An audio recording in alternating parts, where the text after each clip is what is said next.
48 કલાકમાં ગુજરાતમાં વરસાદનું જોર વધવાની શક્યતા અંબાલાલ પટેલે વ્યક્ત કરી શક્યતા। ખેડૂત ભાઈઓ આતુરતાથી વરસાદની રાહ જોઈ રહ્યા છે ત્યારે હવે આગામી 48 કલાકમાં વરસાદ થવાની શક્યતા રહેશે। હવામાન નિષ્ણાત અંબાલાલ પટેલે ધોધમાર વરસાદની આગાહી કરી છે। ખાસ કરીને દક્ષિણ ગુજરાત અને દક્ષિણ સૌરાષ્ટ્રમાં ભારે વરસાદની શક્યતા વ્યક્ત કરવામાં આવી છે। હવામાન નિષ્ણાત અંબાલાલ પટેલનું માનીએ તો આગામી 48 કલાકમાં ગુજરાતના અનેક વિસ્તારમાં વરસાદનું જોર વધવાની શક્યતા છે। તેમણે શક્યતા વ્યક્ત કરી છે કે દક્ષિણ સૌરાષ્ટ્રમાં મેઘરાજા ધમાકેદાર બેટિંગ કરી શકે છે। આ ઉપરાંત મધ્ય ગુજરાતમાં વડોદરાના કેટલાક વિસ્તારોમાં પણ સારો વરસાદ પડી શકે છે, જ્યારે અમદાવાદ અને ગાંધીનગરના હવામાનમાં પણ પલટો આવવાની સંભાવના છે। આ ઉત્તર ગુજરાતમાં ધોધમાર વરસાદ વરસી શકે છે। તેમની સાથે તેમણે કહ્યું કે દક્ષિણ ગુજરાતમાં ભારેથી અતિ ભારે વરસાદની શક્યતા છે। ભારે વરસાદને કારણે કેટલાક નીચાણવાળા વિસ્તારોમાં પાણી ભરાવા અને પૂર જેવી સ્થિતિ પણ સર્જાઈ શકે છે। સૌરાષ્ટ્રના દક્ષિણ સૌરાષ્ટ્રના ભાગો સૌરાષ્ટ્રના અન્ય ભાગોમાં વરસાદ થવાની શક્યતા રહેશે। આ ઉપરાંત દક્ષિણ ગુજરાતના ભાગોમાં પણ વરસાદ થવાની શક્યતા રહેશે। આ ઉપરાંત પંચમહાલના ભાગોમાં અને વડોદરાના કેટલાક ભાગોમાં પણ હવામાનમાં પલટો આવે અને ક્યાંક વરસાદ થઈ શકે। અંબાલાલ પટેલે કહ્યું કે બીજી અને ત્રીજી જુલાઈએ બંગાળના ઉપસાગરમાં એક સિસ્ટમ બનશે। આ સિસ્ટમની અસર 4 અને 5 જુલાઈએ ગુજરાત પર થવાની શક્યતા છે, જેના લીધે મધ્ય ગુજરાતના ભાગો, મહીસાગરના ભાગો, ભરૂચના કેટલાક વિસ્તારો અને પૂર્વ ગુજરાતના કેટલાક ભાગોમાં ભારેથી અતિ ભારે વરસાદની શક્યતા છે। અલ નીનોની સંભવિત અસર મુદ્દે કેન્દ્ર અને રાજ્ય સરકાર સતર્ક। અલ નીનોની સંભવિત અસરને લઈને કેન્દ્ર અને રાજ્ય સરકાર સતર્ક બની છે। ગુજરાતના 17 જિલ્લાઓમાં વરસાદની અનિશ્ચિતતા વચ્ચે ખેતી પર સંકટના વાદળો ઘેરાયા છે। સુરત જિલ્લામાં વરસાદના અભાવે ડાંગરનું ધરું પીળું પડી રહ્યું છે, જેના કારણે ખેડૂતોમાં ચિંતાનો માહોલ છે। ત્યારે કૃષિ વિભાગે ખેડૂતોને ઓછા પાણીમાં થતા તુવેર, જુવાર અને સોયાબીન જેવા વૈકલ્પિક પાકોની વાવણી કરવાની સલાહ આપી છે। સાથે જિલ્લા વહીવટીતંત્રને પણ સંભવિત પરિસ્થિતિને પહોંચી વળવા જરૂરી તૈયારીઓના નિર્દેશ આપવામાં આવ્યા છે। મહત્વનું છે કે સુરત જિલ્લામાં મોટાભાગના ખેડૂતો ચોમાસુ ડાંગરની ખેતી પર નિર્ભર છે, પરંતુ આ વર્ષે જૂન મહિનામાં સામાન્ય કરતાં ખૂબ ઓછો વરસાદ પડતા ખેતરોમાં ચિંતા વધી છે। ખેડૂતો દ્વારા તૈયાર કરાયેલા ડાંગરના ધરા વરસાદના અભાવે પીળા પડી રહ્યા છે અને પાકને નુકસાનની ભીતિ સેવાઈ રહી છે। અલ નીનોની સંભવિત અસરને ધ્યાનમાં રાખીને કૃષિ વિભાગે ખેડૂતો સાથે સંવાદ યોજ્યો હતો, જેમાં કૃષિ વૈજ્ઞાનિકોએ ઓછા પાણીમાં થઈ શકે એવા તુવેર, જુવાર અને સોયાબીન જેવા પાકો તરફ વળવાની સલાહ આપી હતી। ખેડૂતોનું કહેવું છે કે તેઓ પહેલેથી જ ડાંગરનું ધરું તૈયાર કરી ચૂક્યા છે। હવે વરસાદ નહીં પડે તો આ ધરું બચાવવું મુશ્કેલ બનશે। જો કે જ્યાં નહેર છે અને સિંચાઈની સુવિધા ઉપલબ્ધ છે ત્યાં ખેડૂતોને થોડી રાહત મળી શકે છે, પરંતુ માત્ર વરસાદ આધારિત ખેતી કરતા ખેડૂતો માટે હાલની સ્થિતિ ચિંતાજનક બની છે। બનાસકાંઠામાં સુજલામ સુફલામ કેનાલમાં પાણી ન છોડાતા વિરોધ।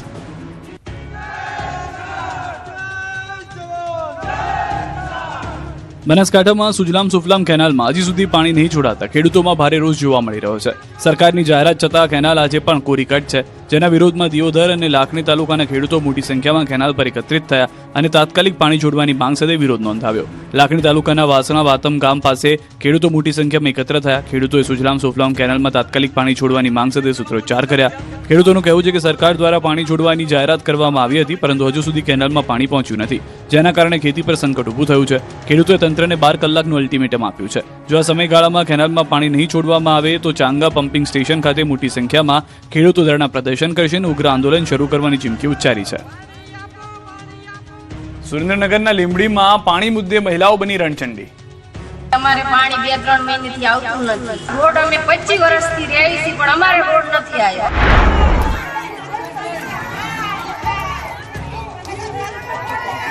સુરેન્દ્રનગરના લીંબડીમાં પાણીની અછત મુદ્દે મહિલાઓએ પાલિકા કચેરીમાં હલ્લાબોલ કર્યો।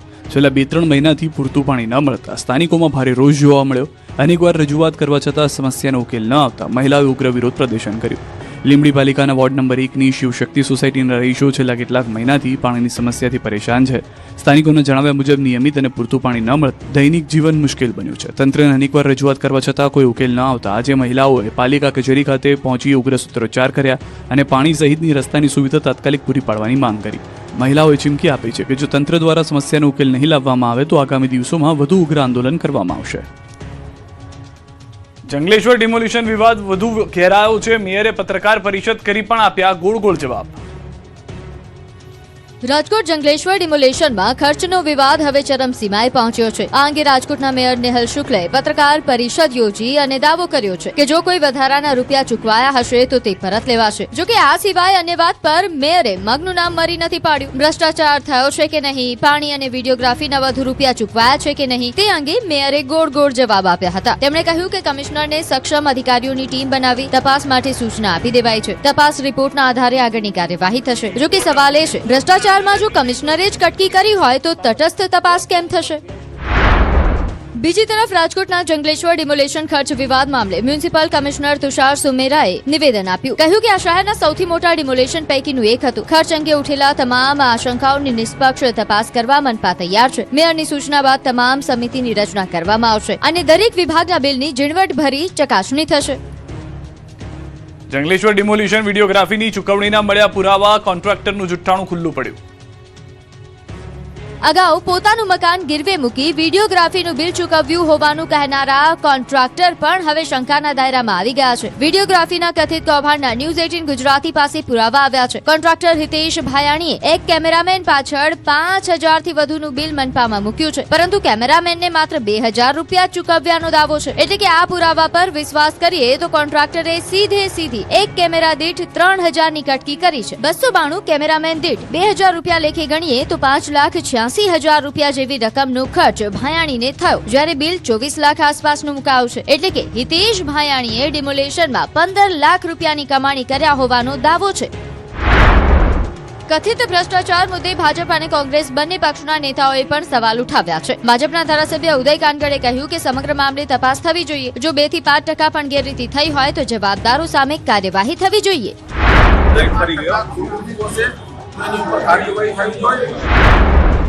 તો પૂર્વ વિપક્ષ નેતા વસરામ સાગઠિયાએ મહાનગરપાલિકાના અધિકારીઓ પર નિશાન સાધ્યું હતું. વસરામ સાગઠિયાએ આરોપ લગાવ્યો કે છેલ્લા 5 વર્ષથી મનપામાં ભ્રષ્ટાચારનું ભૂત ધૂણી રહ્યું છે. નર્મદાના સતત બીજા દિવસે ડિમોલિશનના દ્રશ્યો, અધિકારીના બંગલા તોડી પડાયા.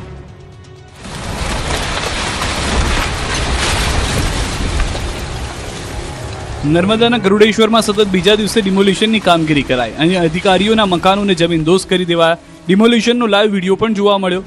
વિડીયોમાં જોઈ શકાય છે કે એક અધિકારીના બંગલાને તાશના પત્તાની જેમ તોડી પાડવામાં આવે છે. માત્ર થોડી જ સેકન્ડમાં મકાન કડડભૂસ થઈને કાટમાળમાં ફેરવાઈ જાય છે. સ્ટેચ્યુ ઓફ યુનિટીના વિકાસ બાદ ગરુડેશ્વર વિસ્તારમાં જમીનની કિંમતોમાં ભારે વધારો થયો, ત્યારે વર્ષ 2019માં તત્કાલીન કલેક્ટર દ્વારા 11 જેટલા ઉચ્ચ અધિકારીઓને રહેવા માટે સરકારી પ્લોટ ફાળવવામાં આવ્યા હતા.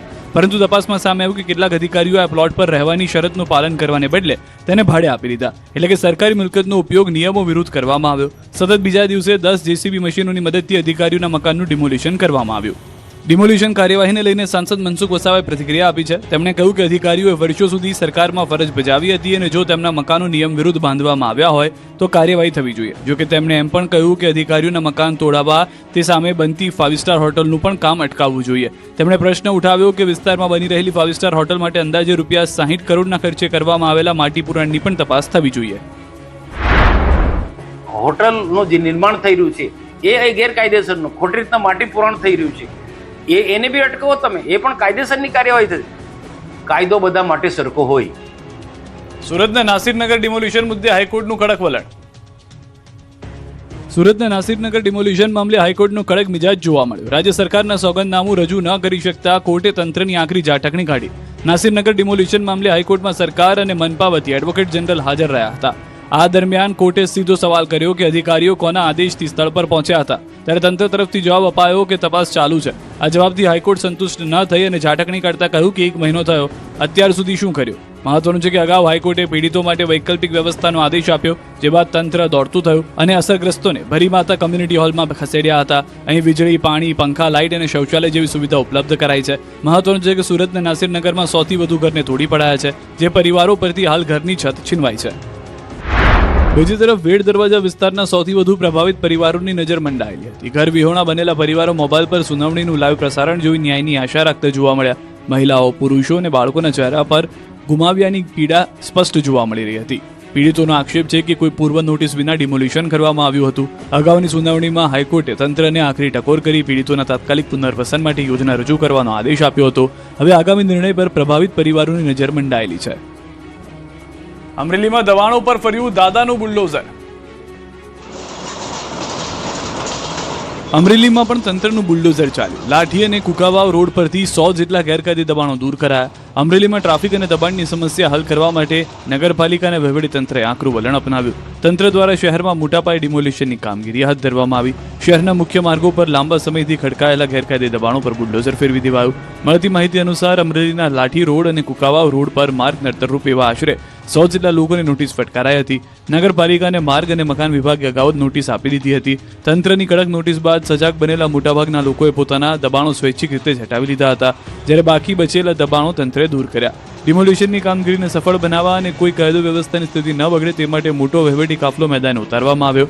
આ કામગીરીમાં આરએનબી વિભાગ, મહેસૂલ વિભાગ, પીજીવીસીએલ તેમજ નગરપાલિકાના અધિકારીઓ અને કર્મચારીઓ સ્થળ પર હાજર રહ્યા હતા. પાટણ હાઈવેના કામમાં કરોડોનો ભ્રષ્ટાચાર થતા સ્થાનિકોમાં ભારે આક્રોશ ભભૂકી ઉઠ્યો. પાટણ જિલ્લામાં નેશનલ હાઈવેની કામગીરીમાં ભ્રષ્ટાચાર થયો હોવાની ફરિયાદ ઉઠી. પાટણથી ગોજરિયા સુધી 800 કરોડથી વધુના અધધ ખર્ચે બની રહેલા 4 લેન હાઈવેનું કામ હજુ પૂર્ણ થાય તે પહેલા જ રોડ પર અનેક જગ્યાએ મસમોટા ખાડા પડી ગયા છે, જેના કારણે કામની ગુણવત્તા સામે ગંભીર સવાલો ઊભા થયા છે. ચાણસ્મા તાલુકાના લોકોની વર્ષો જૂની માંગ બાદ કેન્દ્ર સરકાર દ્વારા 4 લેન હાઈવેને મંજૂરી આપવામાં આવી હતી. વર્ષ 2023માં શરૂ થયેલા પ્રોજેક્ટનું કામ માર્ચ 2025 સુધીમાં પૂર્ણ કરવાનું હતું, પરંતુ ટેન્ડરની સમય મર્યાદા પૂરી થઈ ગઈ હોવા છતાં આ રોડનું કામ હજુ અધૂરું છે અને હાઈવે હજુ સરકારને હસ્તગત પણ કરવામાં આવ્યો નથી. પાટણથી લણવા સુધીના અંદાજે 30 કિલોમીટરના માર્ગ પર અડધા કલાકે કિલોમીટરે રોડ તૂટી રહ્યો છે, જેથી કોન્ટ્રાક્ટરની પોલ ખુલ્લી પડી ગઈ છે. સ્થાનિકોનો આક્ષેપ છે કે આ રોડના કામમાં મોટા પાયે ભ્રષ્ટાચાર આચરવામાં આવ્યો છે અને સરકારી નાણાંનો દુરુપયોગ થયો છે. બીજી તરફ સત્તા પક્ષના આગેવાનો પણ સમગ્ર મામલે ઉચ્ચસ્તરીય તપાસની માંગ કરી રહ્યા છે. કંપની દ્વારા માત્ર પેચવર્ક કરીને ખાડા પૂરવાનો અને પોતાની નબળી કામગીરી પર ઢાંક પીછોડો કરવાનો પ્રયાસ થઈ રહ્યો છે. કોંગ્રેસના નારાજ લોકોને મનાવી લેવાશે, તુષાર ચૌધરીએ કર્યો દાવો. બળદેવજીએ પણ પક્ષ ન છોડવાની કરી વાત.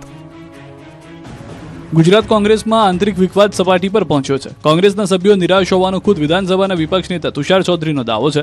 તેમણે કહ્યું કે નારાજ નેતાઓની લાગણી હાઈકમાન્ડ સુધી પહોંચાડી છે. પ્રભારી મુકુલ વાસનિક ટૂંક સમયમાં ગુજરાત આવશે અને નારાજ લોકો સાથે બેઠક કરશે અને સમસ્યાનું સમાધાન લાવીશું.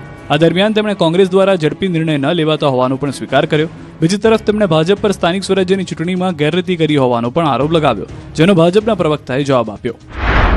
જે પ્રકારે કોંગ્રેસના ઉમેદવારના ફોર્મ ખેંચાવવામાં ધાકધમકી અને ડરાવવાનો પણ પ્રયાસ કર્યો અને જે પ્રકારના પરિણામો આવ્યા એ પરિણામો વાસ્તવિક નથી, પણ માત્ર ગેરરીતિને કારણે આ પરિણામો આવ્યા છે.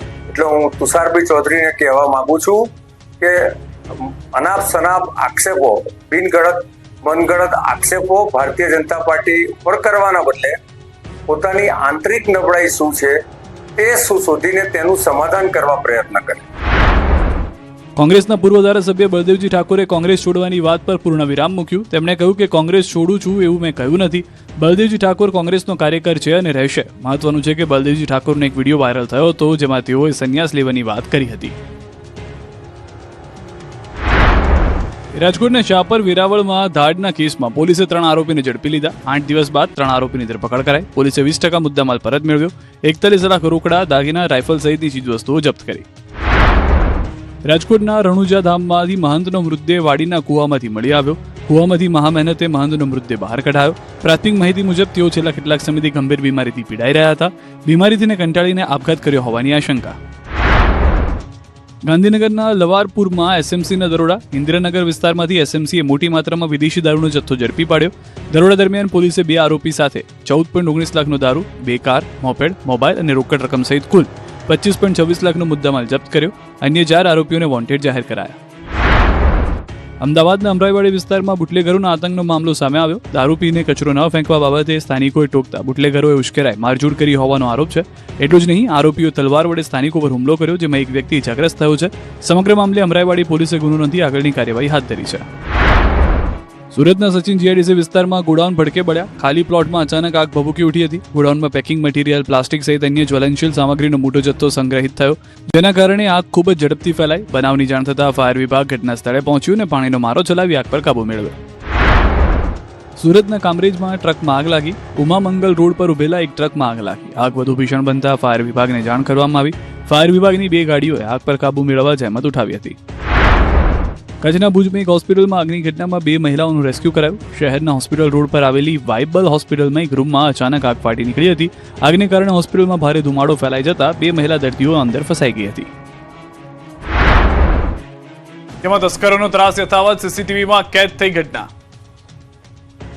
રાજ્યમાં ફરી એકવાર ચોરીની ઘટના સામે આવી છે. ચોરી કરનાર તસ્કરો સીસીટીવી કેમેરામાં કેદ થઈ ગયા. સુરતમાં જ્વેલરી શોપમાં કારીગરે હાથ ફેરો કર્યો. અરવલ્લીમાં ફાર્મમાં તસ્કરો ત્રાટક્યા. સુરતમાં માત્ર 30 સેકન્ડમાં 30 લાખ રૂપિયાના સોનું અને હીરાની ચોરીની ઘટના સામે આવી. ભવાનીવડ મેઇન રોડ પર આવેલી એક જ્વેલરી શોપમાં મેનેજર માત્ર 10 મિનિટ માટે ઉપરના માળે ગયો ત્યારે બંગાળી કારીગરે તકનો લાભ લઈ સોનું અને હીરા લઈને ફરાર થઈ ગયો. સમગ્ર ઘટના દુકાનમાં લાગેલા સીસીટીવી કેમેરામાં કેદ થઈ.